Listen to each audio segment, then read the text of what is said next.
Why do we judge? Well, several reasons maybe. One thing, sometimes we're jealous.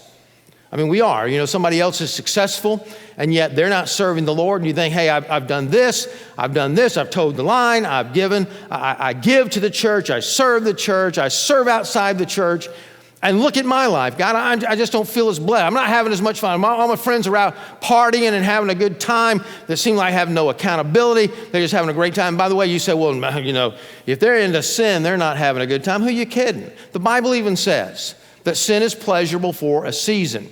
You know, Greg Rochelle said it best, perhaps. He says, you know, if you're not having fun sinning, then you're doing it wrong, you know, that kind of thing. And so we know that's true. And so sometimes there's a jealousy. Sometimes there's a feeling there of being self-righteous. You feel in yourself that, yeah, you have been saved by grace, pretty much, but not totally. Because after all, you did help God a little bit. You know, you went to a fine university. You were raised in a nice home.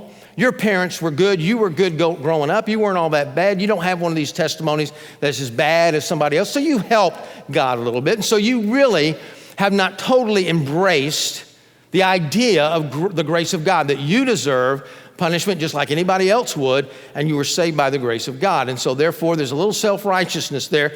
Such was the case with the Pharisees. And what we're doing there, we're dumbing down, if I can put it that way, the holiness of God.